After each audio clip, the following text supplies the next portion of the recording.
Hello students, welcome to my channel my authority. आज का topic है पिट्स इंडिया एक्ट 1784। डिटेल में पढ़ेंगे इसे, और इससे पहले हमने रेगुलेटिंग एक्ट को कवर किया है और आगे हम सारे एक्ट के लिए एक पर्टिकुलर स्पेसिफिक वीडियो अपलोड करेंगे। The Pitt's India act of 1784 was a significant legislation passed by the British Parliament to improve governance of the East India Company in India।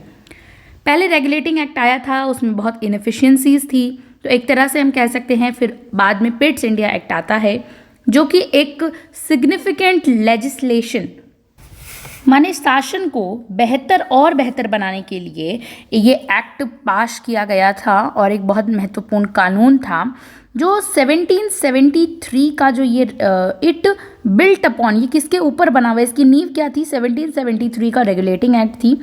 And introduced a dual system of control over Indian administration. और ये एक तरह से मतलब दो तरह के dual system क्या होता है कि भारतीय प्रशासन पर नियंत्रण करने के लिए एक तरह से दोहरी डुअल प्रणाली की शुरुआत इसमें की गई थी। डुअल सिस्टम को इस्टेब्लिश किया गया था, इंट्रोड्यूस किया गया था by dividing power between British government and east India company. इसमें ब्रिटिश गवर्नमेंट की पावर्स और ईस्ट इंडिया कंपनी की पावर को डिवाइड किया गया था। Okay, this act further strengthened British oversights and laid the foundation for the colonial rule। और ये बाद में क्या होता है, नींव रखता है ब्रिटिश ओवरसाइट की। ब्रिटिश गवर्नमेंट किस तरह से देखभाल कर रही है इंडियन एडमिनिस्ट्रेशन की, और कॉलोनियल रूल, जो कॉलोनियल रूल है उसकी औपनिवेशिक शासन की रूल एक सत्ता स्थापित करता है अपने आप में। बैकग्राउंड ऑफ द एक्ट देखते हैं तो regulating act of 1773 was the first attempt, पहला अटेम्प्ट था regulating act to bring the East India Company under British parliamentary control, ताकि जो ईस्ट इंडिया कंपनी है वो ब्रिटिश पार्लियामेंट के सबऑर्डिनेट हो जाए।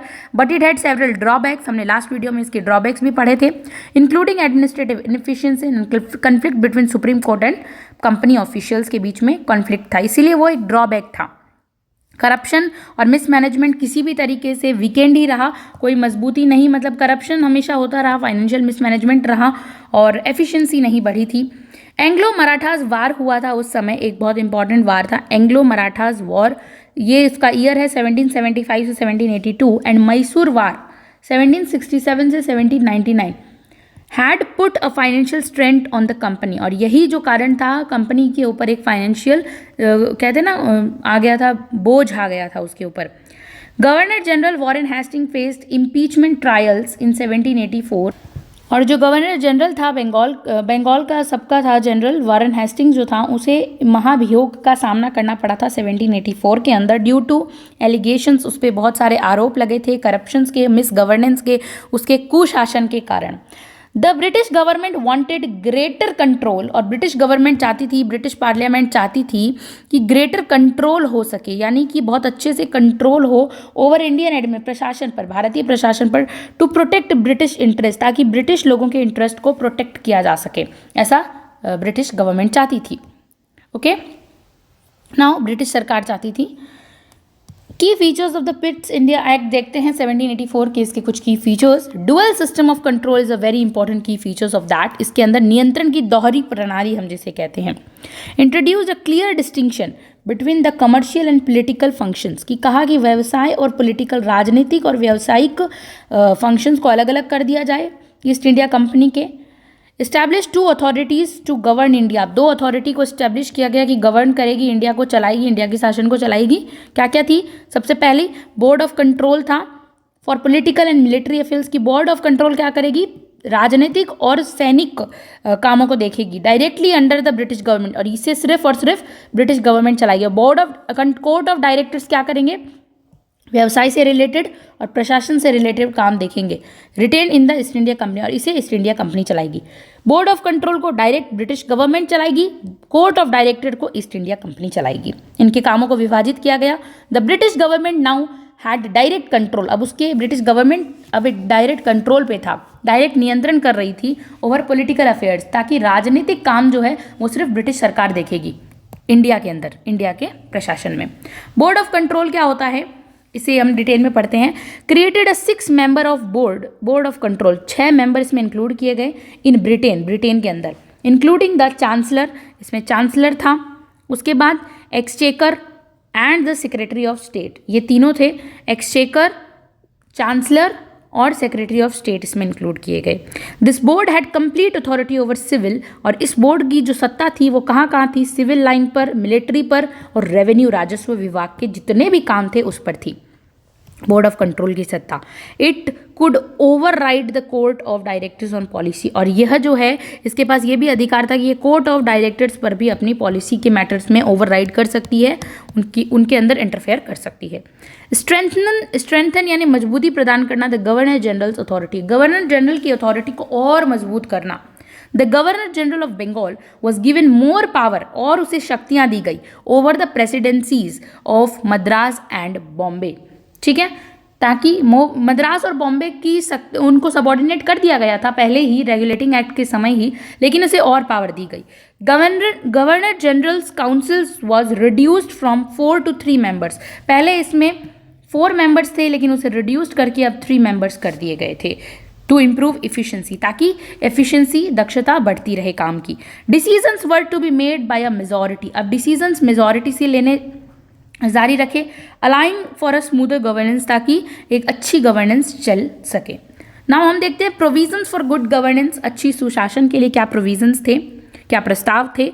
Strict control over the actions of company officials, अब कंपनी के कर्मचारियों पर, ऑफिसर्स पर एक कड़ा नियंत्रण स्थापित करना था, स्ट्रिक्ट एक्शन लेने थे। टू कर्ब करप्शन, ताकि करप्शन, भ्रष्टाचार को खत्म किया जा सके। एंड मिस रूल, जो कुशासन हो रहा है उसे भी खत्म किया जा सके।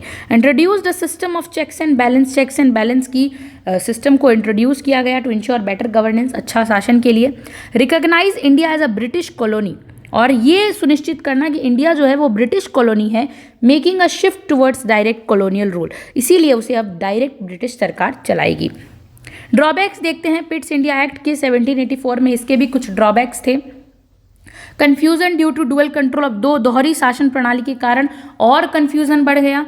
The board of control and court of directors, जो हमने ये वर्ड दोनों पढ़े हैं, very important, often had conflicting views, इनके अंदर अब है ना आपस में बहुत ज़्यादा कन्फ्लिक्ट होने लगे कि कौन डिसीजन मेकिंग लेगा, और बहुत ज़्यादा डिले होने लगा डिसीजन मेकिंग में। Continue influence of East India Company, अब ईस्ट इंडिया कंपनी का इन्फ्लुएंस बढ़ता जा रहा था। While political control was given to British government, लेकिन पॉलिटिकल कंट्रोल हालांकि अब ब्रिटिश गवर्नमेंट, ब्रिटिश सरकार के हाथ में था, लेकिन फिर भी company still had commercial authority, अब कंपनी के पास फिर भी व्यावसायिक सत्ता तो थी। लीडिंग टू डिवाइडेड गवर्नेंस, और यही कारण था जो कंपनी जो है गवर्नेंस की लीड को डिवाइड कर रही थी, तोड़ रही थी। नो रिप्रेजेंटेशन फॉर इंडियन, अभी भी इनमें इंडियन के रिप्रेजेंटेशन नहीं था, इंडिया का कोई भी व्यक्ति प्रतिनिधित्व नहीं करता था। The act focused only on British administrative interest, ये एक्ट भी सिर्फ ब्रिटिश सरकार, ब्रिटिश प्रशासन के इंटरेस्ट को तवज्जो दे रही थी। And did not consider the welfare of Indians, और भारतीयों के इंटरेस्ट को किसी भी तरीके से कोई इंटरेस्ट नहीं मिल रहा था, कोई तरीके से भी। No provisions for Indian representation, और न भारतीय लोगों के प्रतिनिधित्व का कोई प्रोविजंस आया, कोई रूल आया। Did not fully and corruption, और पूर्ण रूप से भ्रष्टाचार को खत्म इसमें भी नहीं किया जा सका। डिस्पाइट रिफॉर्म्स, बहुत सुधार आए। Corruption and mismanagement in company administration continue, लेकिन फिर भी भ्रष्टाचार और कुशासन चलता रहा। मिसमैनेजमेंट, जो प्रबंध था वो पूरा तरीके से खराब ही था। British officials in India still engage in personal wealth and accumulation, जो ब्रिटिश कर्मचारी थे इंडिया के अंदर जो रह रहे थे, वो फिर भी अपने पर्सनल वेल्थ, अपने पर्सनल हित के बारे में सोचते थे, अपनी पैसों को किस तरह से इकट्ठा करे, अपने स्वार्थ के वशीभूत थे। Significance of the Pitt's India Act 1784 के कुछ सिग्निफिकेंस देखते हैं। First step towards direct British rule in India, कि डायरेक्ट ब्रिटिश रूल होगा, इसका फर्स्ट स्टेप था। By reducing the autonomy of the East India company, company के रूल की ऑटोनॉमी को खत्म करके। Establish the board of control which insured British government supervision Indian affairs, अब ब्रिटिश सरकार रखेगी। And strengthen the governor generals power, laying the foundation for a centralised British administration. Introduce systematic policy making, अब जो policy बनेगी, नीति निर्माण होगा, वो सिस्टमेटिक होगा इंडियन लोगों के लिए, ऐसा उसमें कहा गया। Laid the ground work for future reforms as the Charter Act of 1833, ये हम देखेंगे इसके नेक्स्ट में। And the Government of Indian Act 1858 उसकी फाउंडेशन रखी which completely ended company rule, जिसने कंपनी के रूल को पूरी तरीके से खत्म कर दिया। कंक्लूजन देखते हैं। The Pitt's India Act 1784 was a significant step gradual take over India by the British crown. अब इंडिया के ऊपर से ब्रिटिश क्राउन का एक टेक ओवर होना, कि ब्रिटिश क्राउन आ जाना इंडिया के प्रशासन के ऊपर। इट ड्यूअल सिस्टम को इंट्रोड्यूस्ड करना where parliament gained control over political matters. अब राजनीतिक जितने भी कार्य थे वो डायरेक्ट ब्रिटिश सरकार देखेगी। East India Company retain commercial functions, वो सिर्फ कमर्शियल फंक्शन करेगी East India Company. However confusion over dual government corruption को बढ़ा ही रहा था, रिप्रेजेंट कर रहा था। ये ड्रॉबैक्स इसके हैं। The act let the foundation for future expansion, हम नेक्स्ट वीडियो में कवर करेंगे 1858 के क्राउन रूल को एंड गवर्नर जनरल अथॉरिटीज़ को, making the shift for more centralised. इसने सेंट्रलाइजेशन केंद्रीकरण करने की कोशिश की थी, लेकिन फिर भी इसके कुछ ड्रॉबैक्स रह गए थे। तो ये था हमारा पिट्स इंडिया एक्ट्स और इसके कुछ significances. Thank you so much for watching this video.